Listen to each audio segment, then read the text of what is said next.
Recording in progress. Welcome to the Bravo Rundown and special Bravo Rundown of the Bravo Book Club, where we are talking about Carl Radke's book, Cake Eater. This is my fabulous co-host, Sonia Weber, Bravo, Bravo, Books and Bravo, and just booking around. And I'm Real Melz of Bravo. Hi. Also known as Genevieve Melzer. That's my real name. And okay, we're going to jump in because this is kind of the perfect time for us to be discussing his book, because this is a real full circle moment for Carl this week, the opening of Soft Bar on the show Summer House. And it's crazy because we've really seen Carl basically change his entire life, and not a lot of people on Bravo have done that. No, I think he's probably one of the first. I don't know that we've seen anyone else. They leave the show. Yeah. Jax is gone, and I don't know that he's doing amazing either. He moved out of his neighbor townhouse with shorts. But that's actually a great point. He really is. And watching his story unfold it's actually amazing to see. Right? And okay, so we have to get into some of the tea, because you and I were watching Watch What Happens Live this week, and Lindsay was on, and one of the poll questions was, I wrote it down because I wanted to make sure I had it right, was Lindsay justified in giving Sharon the cold shoulder? We're talking about Carl's mom, Sharon.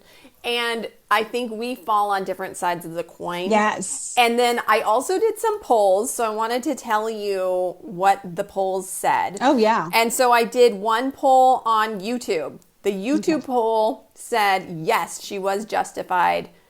47. Lindsay was? Yeah, 47%. Really? So almost half. Then no, 33%.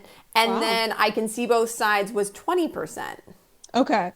Then over on TikTok, because I didn't do it on Instagram, over on TikTok, was Lindsay justified? Yes, 58%.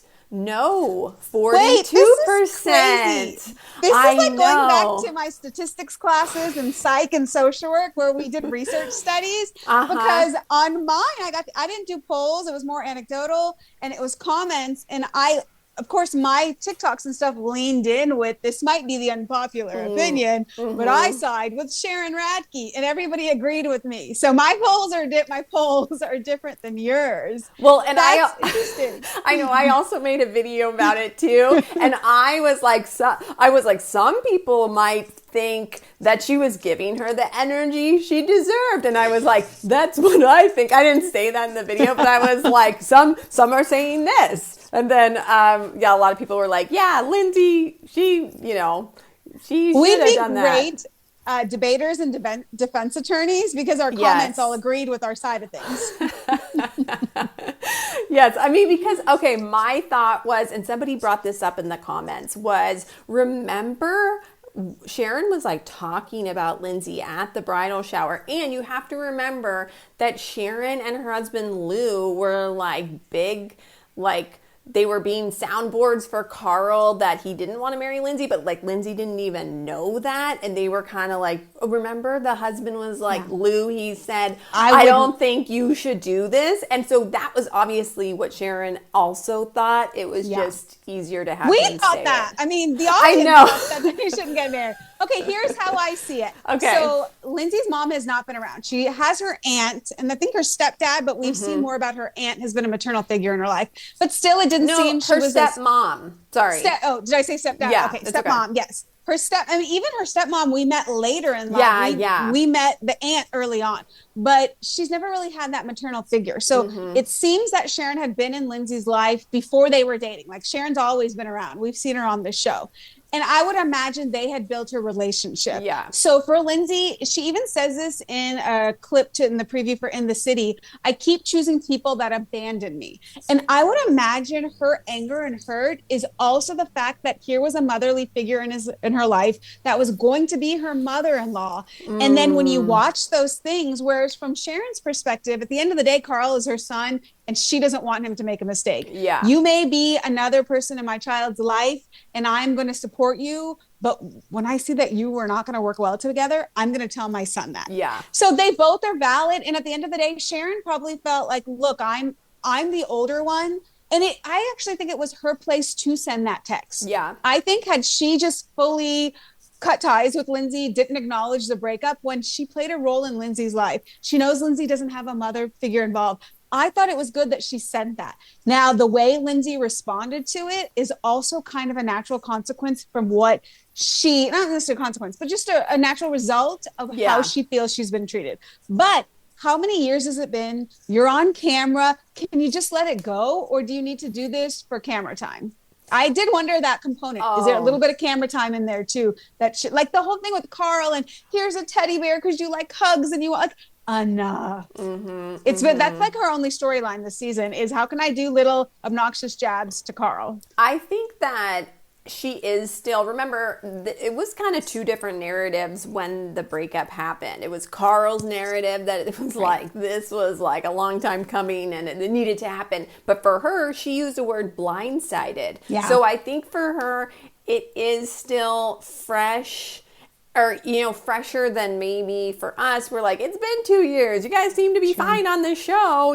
Like you're laughing about giving him his mail. But I think that, probably some of it's like play it up for the show. The producers probably in her ear right before this scene, remember all the stuff he did to you? Remember this? Remember he embarrassed you? Remember you got engaged on the beach? You were wearing shoulder pads on the beach. And and then remember everyone sided with him for a little bit, so I bet they know exactly what to do to like prod Lindsay into like creating, activate her and create a moment. I mean, that was definitely, there was 2 moments in the episode with the teddy bear and with Sharon that were memorable and people were talking about. And also, I bet it's a delayed grief for Lindsay because she broke up with Carl and immediately got with, what was that dude? His name? Turner. Got with Turner, got pregnant, on a high, in a relationship, like has a baby, all excited. And now the baby's here. Turner's gone. The postpartum emotions. And maybe that grief she never really experienced the grief of the loss of just what she really thought she was going to settle down and Sharon was going to be his mother, all of that. Yeah. No, you know what? That's a really good point you have because probably, grief is different for everyone and it's not linear, right? And even of a grief of a relationship. And you're right. Like maybe she didn't really have that moment of grief or anger about that relationship because she was just moving on and happy and then happy with her new life. So now you're right. Like now it's kind of more like, gosh, this guy, he did this to me again, like on TV nonetheless. At least, that's a big part. At least Turner, we don't know what he did because we didn't see it, but we know what Carl did, I think that's a big part, the fact that he did it on camera. And I also thought with Lindsay, like she told him, no, brick and mortar don't work. I went down this lane. Now here she is at the opening of it's kind of like a gut punch. Like, I guess I have to go film where everyone's loving on him and he's doing so great. And I told him not to do it. Like, it takes a lot of guts to walk in there, right? Agreed. Like, I don't know if I would want to do that. I'd be like, no, I don't think I'll go to that scene. No, thanks. But the irony that was kind of the segue into the In the City show, but Carl's not on the show. And talk about blindsided. He's like, Andrea, I didn't know you were going to be here. So producers set up the In the City characters to go to an event that he is hosting for a show he's not a part of. Right, I know. So we got to meet some of the new players, the new characters, and I was like, oh, they're really setting this up. Luke was there, but Luke's not on In the City, which I think it's because he knew he wanted to run for office. I'm not sure. Maybe, did he? Would he know that? That's weird because he is friends with Lindsay, and Lindsay will occasionally post photos of him on her social media. So I know you mentioned that earlier today, and I'm like, that is such a good point. Why? I guess he doesn't. He can't film a show there also because he has to prove he lives in Minnesota or wherever he's running for office. Yeah. Like, that's not good optics if he's living in New York City and filming there. Can't you not be on TV because you have to have just as much screen time as the other people that are running? Do you remember when that Law and Order guy, he was on Law and Order and he decided to run for something and they had to edit him out of the show because you can't be seen more than the other people that you're running against. Is that?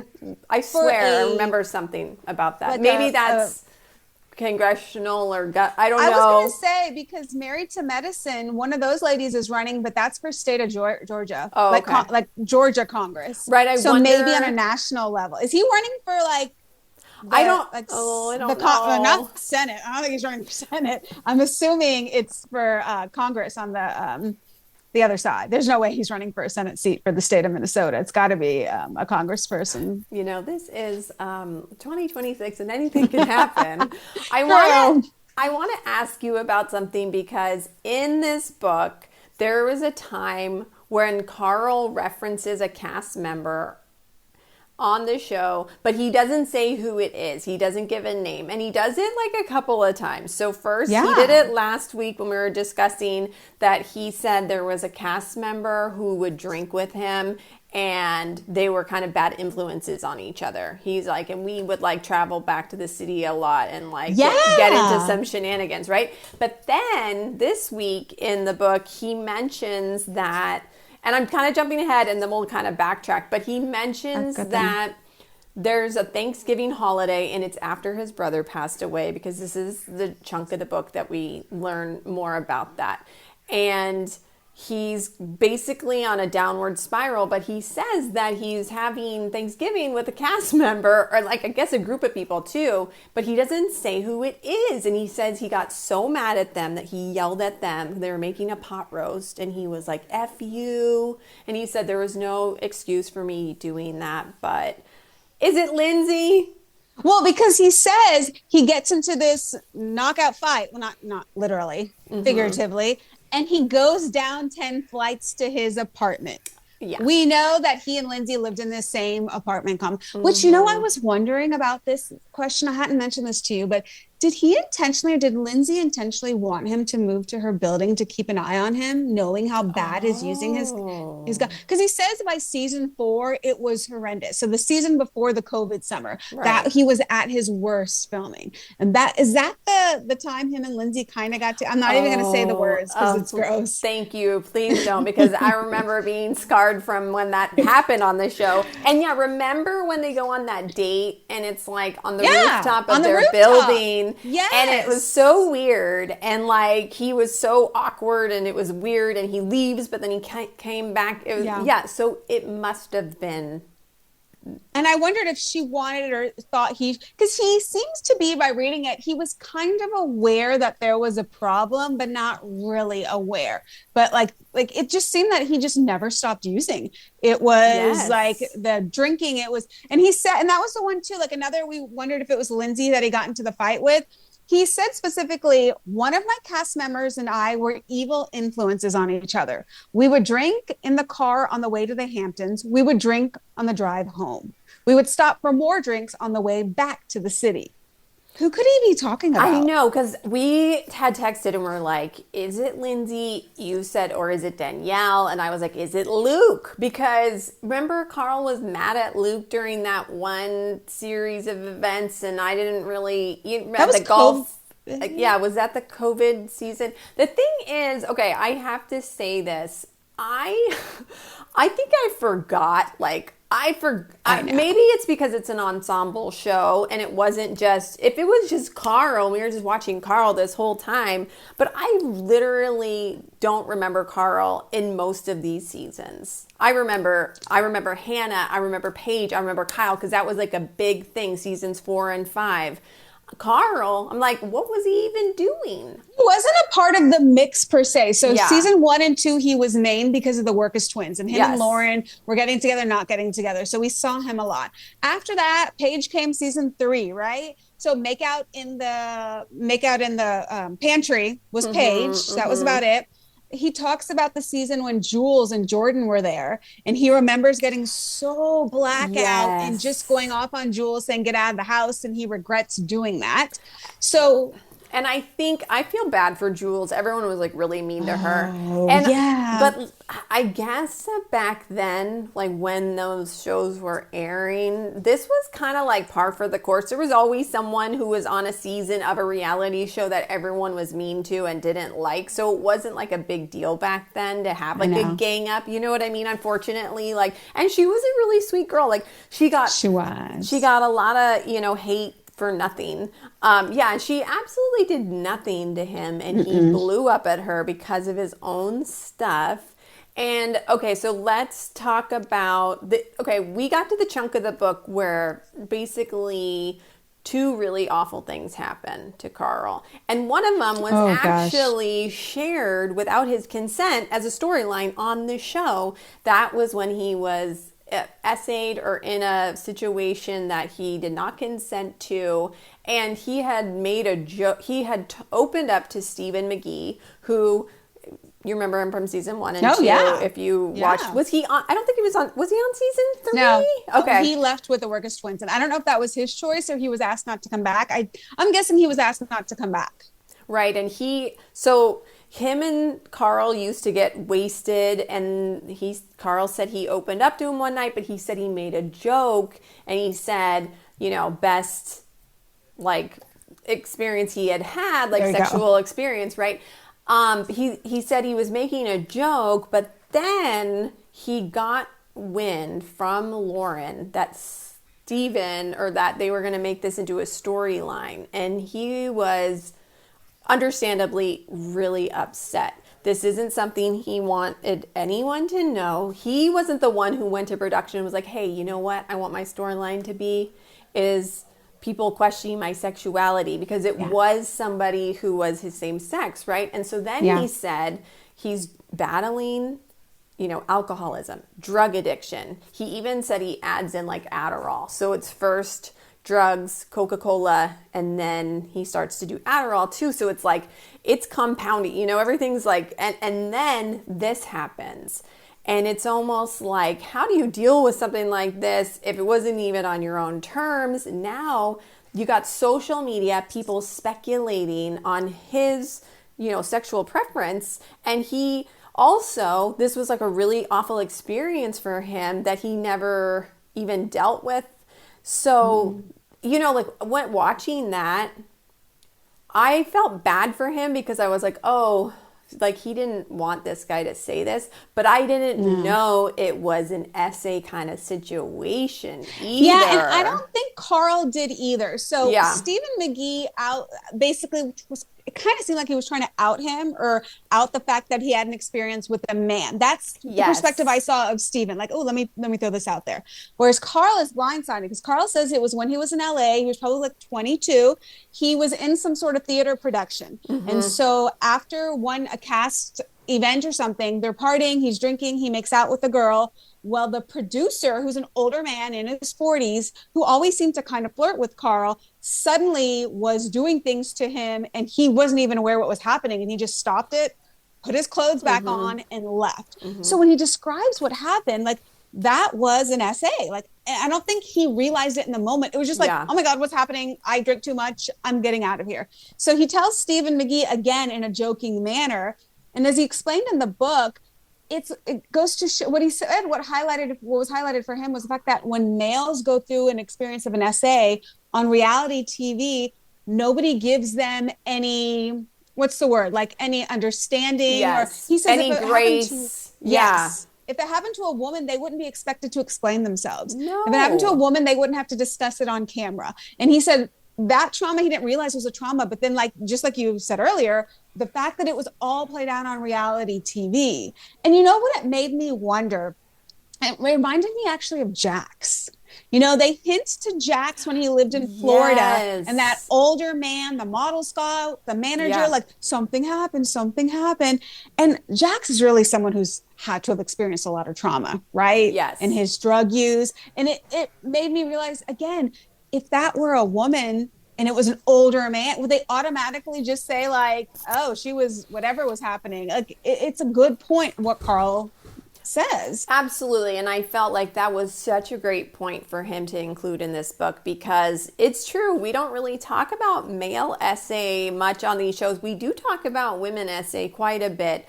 And they are not asked about it. Like he said, first he had to live through that, talking about it with them in the actual scene. Then he has to live through it again when it airs. Then he's interviewed about it over and over and over again. So it's like opening up that wound every single time. And he doesn't have the tools to deal with it. I mean, not many people do. And he's dealing with, having this, he's kind of basically covering for everything by having, this addiction that he's like hiding, or at least he thinks he's hiding it. And so then it just ramps it up to another level because this is another trauma that he can't deal with, and he didn't even want it out there. This showed me, I know reality TV is like messy. You would never be able to do something like this to another cast member today. I remember when Steven did this, and it was like, I was like, oh, I see you he's for nasty. who you are. Yeah, I was like, oh, you're bad. Carl did say that Steven also was dealing with drug abuse and addiction, and that eventually Steven did get sober, reached out to him, apologized. It took Carl 2 more years after Steven's apology. Steven sent his apology in like 2021. Carl responded in 2023. He was finally able to be like, respond to that. But I'm just like, that was bad. That's one of those moments you can never forget. Like, I remember that like it was yesterday. And again, and like going back to what Steven was going to, if I remember at that point, he was with someone whose family was in the political world and wasn't out and was in a relationship with someone. So he was dealing with his own struggles. Yeah. But going back to Carl, so at this point in the book, this is trauma number 2 for him. Yes. Because he also, the man he saw fall to his death off the balcony, but this essay had happened before that. Yes. So already, like, the alcoholic gene, the addictive gene, like, it's like it just unlocks it a little more. Yeah. A little more. And we hadn't even gotten to his brother and his parents' divorce, which it seemed that, and I hope I'm not going at a turn here, but his parents' divorce, it seemed like for him, he was just kind of taken aback. It seemed like his father was with another woman, but his father didn't say that and said, let's just separate for a little bit. Meanwhile, he already had another woman who then they ended up together. But for Carl, he didn't talk to his dad for, a couple of years? Yeah, and he had lent his dad money. His dad had asked him for money so that he could move out of the family home and probably in with this woman. So I think that added, insult to injury for Carl, because now he's like, what? I loaned you money so you could leave my mom? Like, no, that's not okay. So close to his mother. So either you give dad the money, you hurt mom, you help out dad, but then like, it's just a horrible situation. Either way, you're going to hurt someone. So, I mean, you watch this person, like any reality star, you watch them on TV, they're partying. You really don't know what demons and struggles. I mean, reading this book made that soft bar opening like 100 times more. Like, I was just more proud of him after everything we have read about him. Yes, because like I was saying, this is an ensemble show. So we're not seeing that Carl is leaving the Hamptons, going to his apartment and just drinking and doing cocaine by himself. That's what he's doing for days, or like going to work, but really phoning it in, or actually using substances to get through work. And I was just like, oh my God, like I had no idea. And I think what really put it into perspective for me is they always talk about, if you have a problem with alcohol, they always said, if you are alone and you're doing this, like a lot of people go out to the bar and they're like, well, I drink when I'm with people. But if you're alone and you're just like drinking alone, doing drugs alone, that's when they say like, you really have a problem. Yeah. And right. And so that ended up happening all the time for him. It was kind of like when he was alone, that's when the demons and the thoughts and the depressive episodes would come along, the trauma. Like, I would imagine the dreams that he was having of things that he experienced. So the more he could just drown out those emotions, it takes it away. But I was wondering, around that time when his using was getting really bad, was he working for a dentist or something as a salesperson? Oh yeah. He lost a job. We watched him lose a couple jobs. Kyle chooses to hire him. How much did Kyle know about his use before he hired Carl? Good question, because, Carl really does paint Kyle in a good light in this book. Throughout the whole thing, Kyle is really, it's kind of like a second brother to him. And it kind of seems like Kyle understands, but also Kyle has said that he doesn't do drugs, that he doesn't partake in that. So I wonder if Kyle kind of turned a blind eye or didn't really see the signs of drug use because he wasn't using as well. So maybe, it's hard to say because remember, Kyle's the one that said Carl would show up to Loverboy meetings like, hi. And we learned firsthand that, he says he was doing that. And you know what? That was also like the perfect job. And another thing, this is. Oh, I was thinking that too. Right? Go on with this point. is the perfect job for this guy. He wants to party. It's an alcohol brand. But I also have to say this, and I know we're not Kyle apologists here, but Kyle has really, like when people are like, how dare Kyle say anything about him not having Loverboy at Soft Bar? People are like, Kyle should have given him the money. Listen, Kyle did so much for Carl, their whole relationship. Kyle's done enough, okay? Kyle has done enough. When Carl comes for Kyle in this next episode of Summer House, I'm like, well... Yes. Carl, think of all the things that Kyle has done for you. So much. And also, okay, this may be kind of horrible to say, but Kyle stood by him, gave him a job when he was at his lowest. This is someone that has used, that has gotten sober, that has used again. Now this guy has started a business. Do you find, and your own finances are rough, do you trust this person to put your money in? You're basically writing a check that you're not going to, you're not going to, that's what you're thinking. Like Lindsay, this is not going to work. What are you thinking? Kyle's a businessman. Is Carl, and the audience assumes he needs to just throw him a bone and write a philanthropy check of $5,000 to get him off. But he's already in a rough place that I don't he even told Carl, look, I'm not in a good place right now. I'll support you. I'll be a board member. I don't think Kyle owed him anything. And then people are mad that, remember Kyle was looking at the menu and said, he said he was going to get Loverboy. No. Okay. So my take on this is that is a soft opening. I doubt that was their real menu because even Bailey mentioned some drink and he goes, that's not on the menu yet. Okay. That was probably just a sample of choices. And why would you go and get your Loverboys to give out for free at your soft open when you're highlighting your juices? No, totally. And that's a really good point. And, Kyle did end up posting something. I think we all saw it or if you haven't seen it, it's basically a love letter to Carl saying how proud he is of him. But think back. I just want to remind everyone, think back to a year ago when we were watching Summer House. Carl's talking about $10,000 a month for this soft bar, and the audience, the whole audience and Kyle, we were like, this is a bad idea, Carl. Don't do this. You're going to lose all that money. We're no, this is everyone was like, no one wants to go there. But it shows what good marketing can do and how to do something correctly, because the way that they have, I watched a TikTok and I think I sent it to you where this girl was like, the reason why Soft Bar is a success is because they have all these cool events happening. So they have a lineup of things that are happening here. They have that run club. They have cool guest DJs that could be Kyle, Maddie Reese from Southern Hospitality. There's the, I think I already said the running club, but the talks from Release Recovery with Carl, Jason from Laguna Beach, and the guy from The Bachelor who runs that program. It just seems like they got this dialed in. They're smart. Yes. They're they have... And everything I see when I go on their social media, I'm like, I want to go there. And that's what people were saying, I'm going to spend that money on juice. Who's going to go there and spend that money for juice? And it's not for you. Yeah. Just like you said, he is building a location for the sober community. Yes. People who want to advocate for it. It's kind of like this. It's different. But if you look at Lisa Rinna promoting her book, she wanted to make it successful. She literally went podcast in it all day long.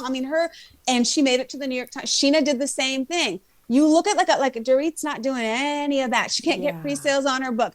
It is more than just opening up a building and wanting people to come. He is building this huge network. I've noticed he's been doing podcasts and even TikToks with a lot of the sober influencers. That's how you go about it. And really what I wonder is you've got your investors there, make back your money, decide how much on top of you want to make back and walk out. Yes. right? Totally. This doesn't need to exist for, it's not going to. Restaurants and bars, how long of a shelf life do they even have? Yeah, like 10 years maybe. Yeah, max. Yeah, if you can be successful, they say like most restaurants won't make a profit until year 5. So if you can get in there, make your profit from years like 5 to 10 and then call it or sell it or whatever. But no, I think that that's kind of really important to Carl, and he says it in the book, is that community, that sober community, that recovery community is so important, and they help each other. And so this is such a cool space. And even somebody who isn't like 100% sober, but who enjoys a drink from time to time, like I think it would be fun to go there and have a non-alc cocktail. Like I would pay the $25. I don't care. I think it's an experience. I think the space is really pretty. Well, Lindsay, that's what Lindsay said. She said, that was in her confessionals, like a little, snarky, who wants a $25 juice? That's what she said. Or like, you can go enjoy your $25 juices. But the thing is, like, you know what? The people that aren't drinking, they're not going to bars. It's like an experience to go there and have a $25 juice. You know what I also wondered about him is because it seemed like every time a big trauma happened, it made his use worse. Yes. Trauma is going to happen in life. Things are going to happen. Should this not succeed, what happens? Yeah. He loses someone else in his life. What happened? Like, you hope he has the tools and the people he's surrounded by that he can manage it. I would assume he's in regular therapy. It didn't say that in the book, but I would Well, is he, and that he's attending like the 12 steps. Like he has his sponsor and he talks about the sponsor. Let's talk about why he got into recovery. What finally was that breaking point for him? And that was finding out that his brother OD'd. Yeah, and he was trying. It seemed like after season 4, he started taking Adderall because the alcohol buzz wasn't working. He just needed to function.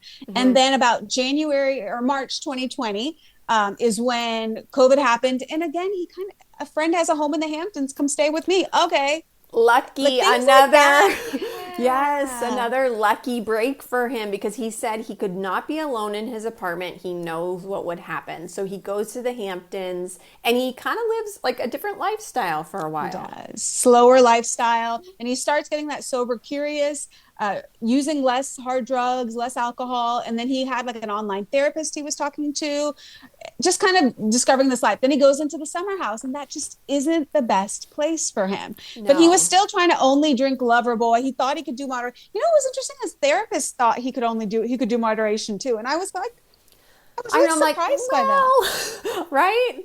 I don't know. That really, I stopped there. Someone who was using hard, and I don't know enough about addiction and to say that, but that surprised me.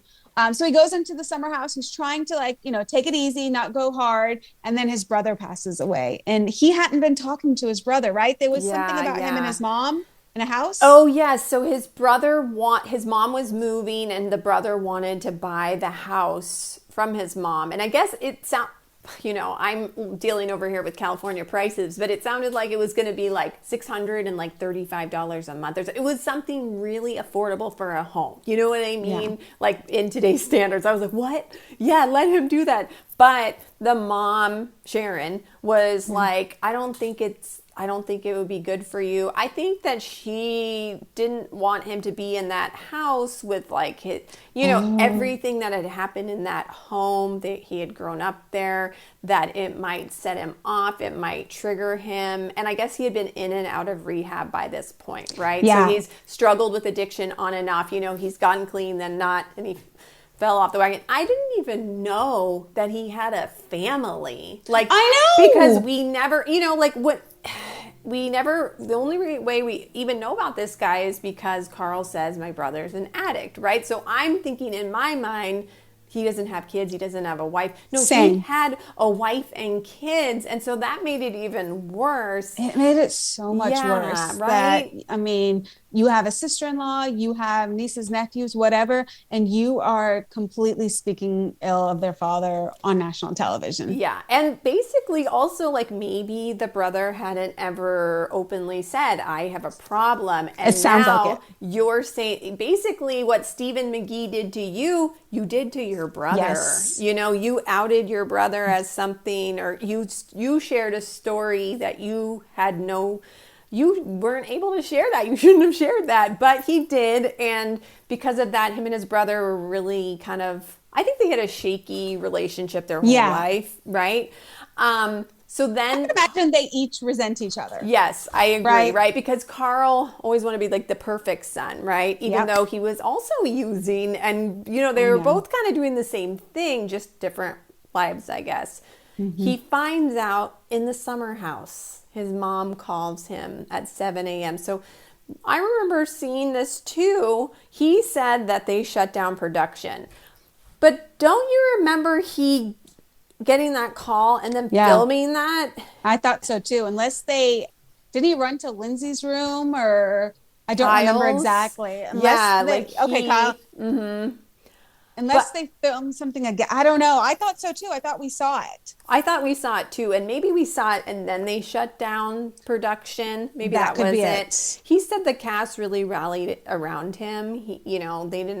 Nobody can say anything that's going to help, but he said that they each kind of did something that made him know that they were there. Well, Paige, she made sure he ate. And Luke, he said Luke was really like helpful because he had been through similar something. Right. Someone else in his family, I lost. Yeah. And he also mentioned Sierra and just, how they weren't really close before that, but that how she was really there for him. And he was like, she didn't say like, it's going to be okay, but she was just there. And I just, Sierra is such a great human. She is. She's a nurse, and that is the right field for her because she can nurture and take care of people, but then they walk all over her.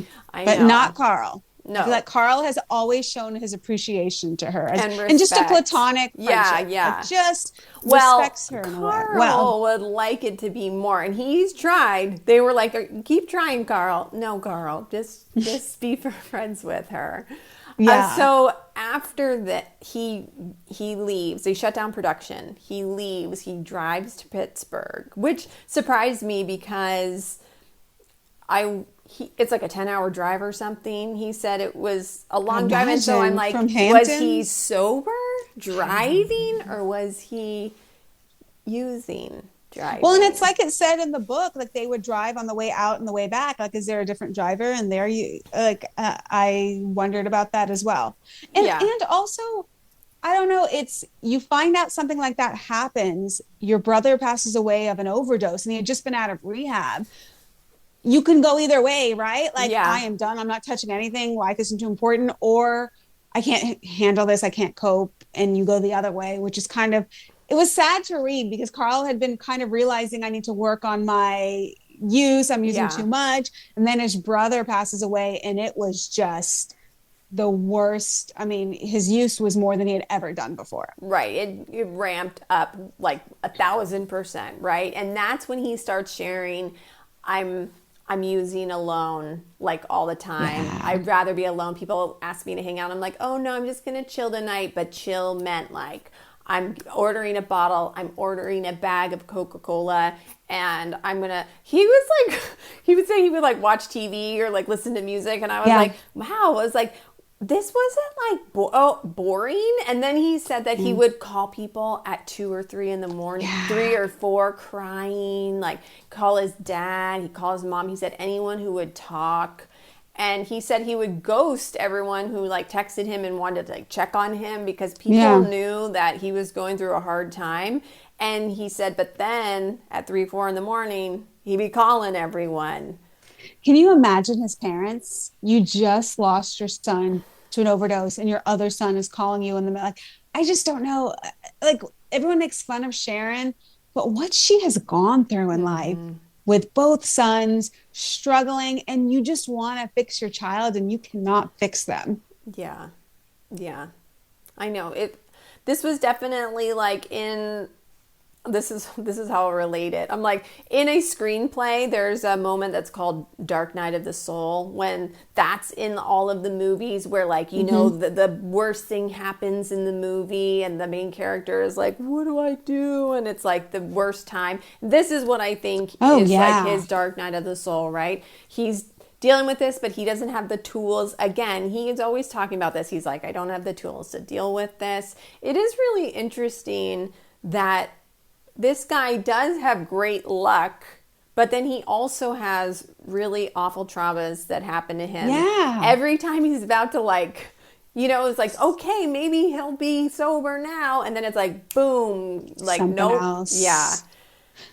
And in this rock bottom, he says it was January 6th, 2021. Yes. So which is interesting how it's pinpoint to that day when we saw everything that happened in the White House. Yeah. And it just fueled him and enraged him. And he just started using. And he had to be at work the next morning, right? And it was Kyle and another Loverboy partner that he was calling and said, like, I can't make it. And it seemed like it was those two. If I'm wrong, I don't know if it was Kyle too. Was it Nick was the other guy? Nick. That did the intervention January 7th and he has not used since that day. Yes. So Kyle was a part of the reason why he fully stopped using. I know. See, this is another thing I'm like, this is why Kyle has just done so much for you, because Kyle was there when you needed him the most. Yeah, like you said, it was January 6th and he decided, like, everything was so crazy and it was like so chaotic. He was like so upset about it that he was like, F it, basically. He orders a bottle again. I guess you get this stuff delivered to your apartment. I was like, we have DoorDash. I know. He said delivery. Yeah, he said it's faster than ordering a pizza. I was like, what? This is wild to people who aren't exposed to that kind of a thing. And so he said he ordered like a way bigger quantity than he had ever ordered before. And that he, you know, I think this was like one of those times where he maybe didn't really want to live. Yeah. You know, and I think Kyle and Nick picked up on that, and Kyle showed up and he told him, you can't do this. You're going to kill yourself. And that really like hit home for Carl. Yeah, see, look, Kyle like saved your life. Kyle's not a perfect, what's the word? Our perfect hero. No. Right? He has done a lot. He takes care of people. He can be kind, but he has made some mistakes. And it's really in his relationship. Yeah. Because he wasn't in a good relationship. Like, not to shift to Kyle, but I do wonder with him being single, and if he gets with the right woman, he's a different person with them. And he has children too. And he moves on. Because he seems like he'd be a great father. He's a nurturer. Yes. But him and Amanda weren't. Like, I know... This is going to sound really bad, and I guess I'm only saying this now because Amanda and Wes, because I wouldn't have said this about her before, but does Kyle need like a strong woman who's going to hold him accountable and be like, no, I'm not going to let you do this to me? Where Amanda said she would be like, Kyle, right? But she never was like, no, if you do that, then we're done. There was never like an ultimatum. Not saying people that ultimatums are good, but I'm just saying, like, I wonder how Kyle would be with somebody who is just like, no, won't put up with that. Or maybe he's someone that doesn't settle down. I think he needs like a year or so to just not be in a monogamous relationship. Totally. Do what you want. Years. Get it all out of your system. Yeah. I think he needs to get to the point where I don't want to DJ. I don't want to party. I kind of want to have children and settle down and make that decision. Or it's, you know what, I'm realizing that having children and being a father is really not for me. Let me just be a great uncle. Yeah. And it works that way. But him and Amanda just were never supposed to be together. No, definitely. They're like oil and water. Oil and water, like Portia says. I was almost going to say oil and vinegar, and I was like, no, those go together. Oh, no, that's what I meant. Oil and vinegar. Yes, like Portia said that. But oil and vinegar go together, but oil and water don't. Yes. Yeah. Yes, it's salad dressing. Exactly right. I'm like, wait, oil and vinegar, that's the good one. So they're not that. They're not that.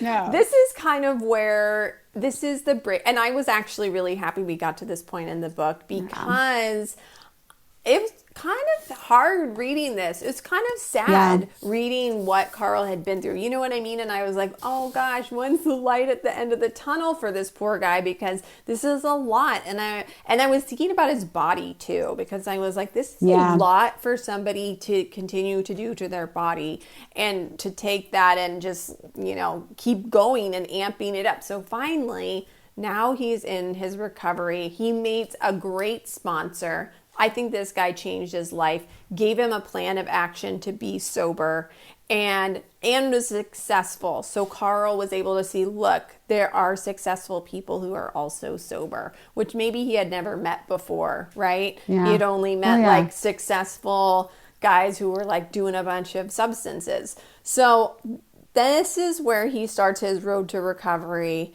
and it's really great. But do you remember it was when him and Lindsay were together and she outs the fact that he smokes weed or uses edibles?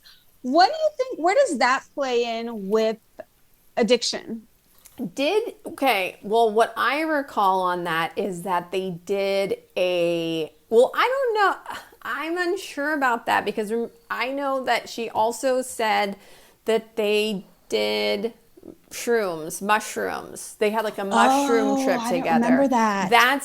So I think it was that reunion because I was also wondering when Lindsay was like, well, he's not sober. Remember doing that? And I get that from her standpoint. Like he's right. Mr. Perfect Carl. Yeah. And the resentment. He's not I get it. So, I know there is that California sober, right? Where people are using weed. Is that really though? Like you're in California. So is that really considered? Like I know maybe it's like, I understand the weed is maybe prescribed or small doses for anxiety, but maybe with a prescription or with a doctor, but the mushroom. Yeah. I mean, I'm with someone who's sober and he is completely sober. Like there is nothing. And so that is what I classify as sober. I know there's a lot of California sober people also, but the thing is, I know every addict except for my boyfriend, whenever they brought something back in, I'm just going to have a drink. I'm just going to have a little bit of this. They always ended up back using again, which I don't know if that's for everyone. So I'm not going to try to be like, that's all of them. But all of the ones that I've known who have tried to add in a little weed, a little beer, a little whatever. It never worked out well. Yeah. But Lala is nothing at all. Right. Like she's even stopped vaping. She was absolutely nothing. I just assumed that exactly what you say, it becomes a gateway. And so, they did share that he had done shrooms. Lindsay and him had done shrooms together. And that wasn't a good experience. And I'm just reading what he's done. Yeah. I just think nothing for him. No, I agree. And he's hardcore running. So I do wonder, they say that addictive gene, you get that runner's high. If maybe that's helping him through his recovery, the running. I've seen people. Yeah, absolutely. You switch one addiction to another, right? I mean, and fitness is healthier. So that's good. Yeah, you see that a lot too with, addicts, which... he just ran the London Marathon, so way to go. He had a great time. I want to say someone was kind of making fun of his New York City Marathon time on Threads, and I commented. Really? And I commented to this person because it was he had run it in a 3:40 or something, and Carl had a 4:30 or something like that. And I had to respond because I ran marathons when I was in my 20s. Yes. And I'm and so I commented and I said, "Look, honey, when we were in our 20s, this guy was in his 20s. When I was in my 20s, my marathon time was amazing, sub 4. I'm now in my mid 40s. Let me tell you, I'll be happy with an 11-minute mile pace. Life has changed. The body cannot run the way, and he was really nice about it though. The guy wasn't rude. So the fact that Carl had a 4:03 marathon in London, that, he said he was going for a sub 4, but that is an amazing time.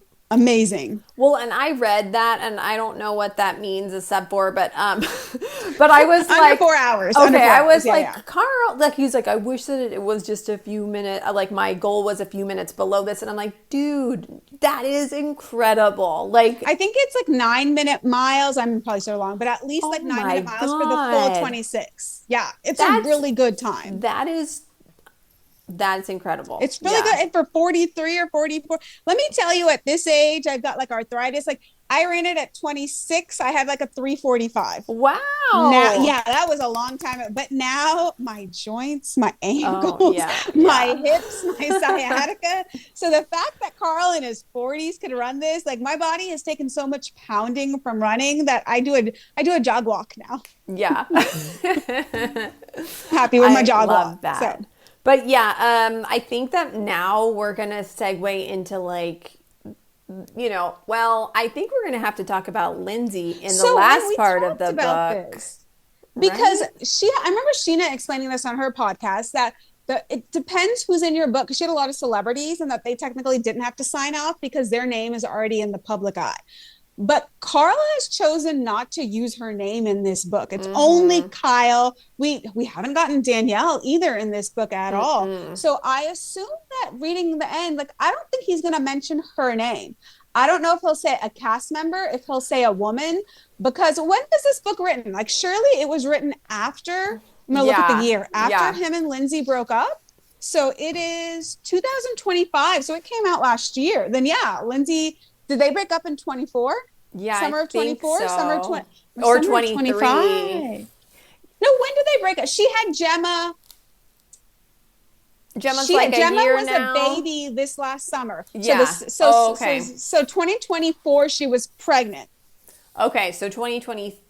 Oh, 3. Yeah, you're right. 4. Yeah, so then it has to be in here. They must talk about that relationship. And he just says, I was in a high profile relationship and here's what happened on my side. So. Because he has to talk about that. And also another thing, if Lindsay is the one that he's been talking about that was a bad influence together, them drinking, she helped him when he first decided to become sober. Remember, he said, I need help. And she said, I'll be sober with you.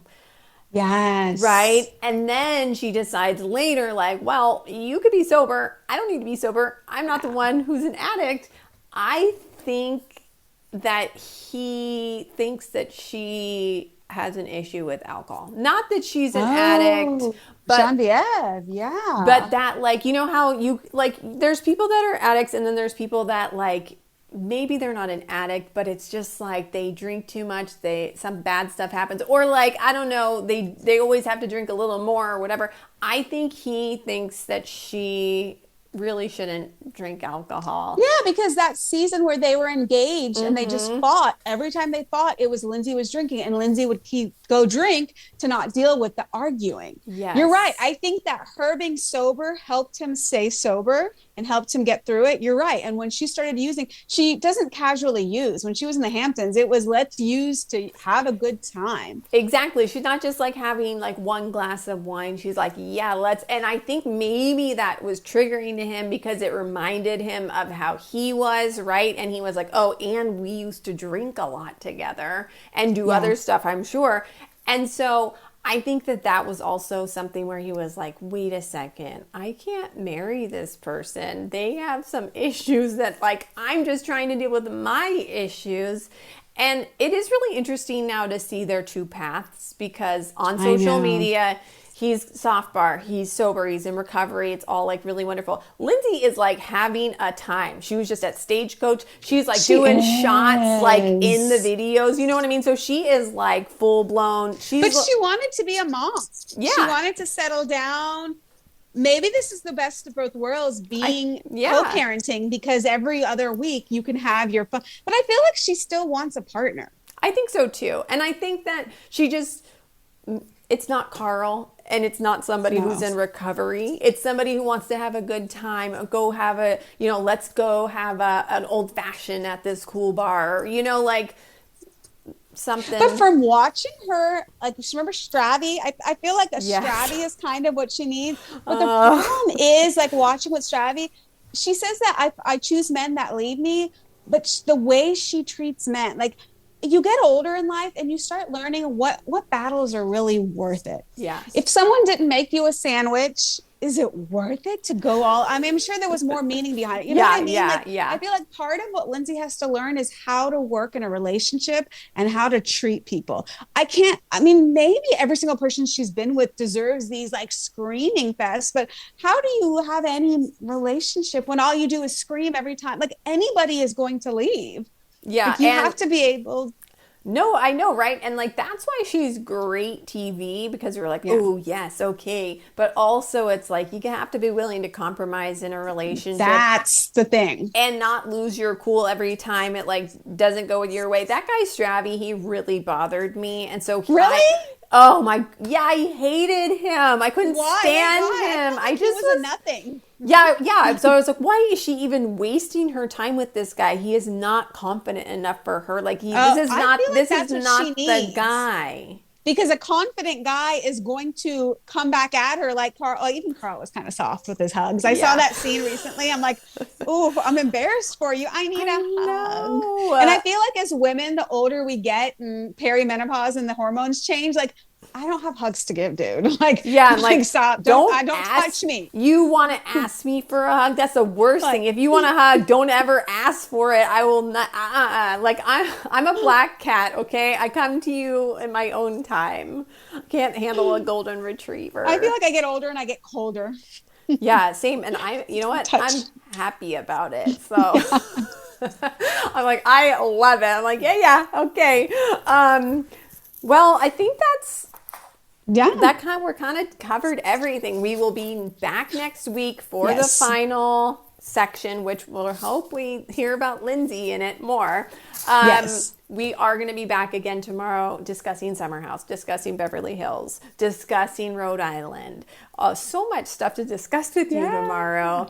You wanted to say anything else about this before we just close it one out? Short little thing, and then we'll end it. Was it on Watch What Happens Live when Bailey said she has been sober for a couple weeks? I heard that somewhere, and I thought maybe Watch What Happens Live. I didn't catch that. Yeah, and they're really... Do we believe, this is another question, I guess this is a good question for tomorrow. Do you think this Bailey-Carl relationship storyline is real or just something that the producers wanted? I think producers want it. I think they're great on paper, but they just don't romantically click. Yeah, I'm right there with you. And I'm like, all right. Like the Crappens guys were like, you can tell Bailey's like, okay, I'll go along with this. But like, I don't really, not really into him. Like, aw, okay. He's a good friend because she speaks highly of him. But yeah. Well, thank you for being here and join us.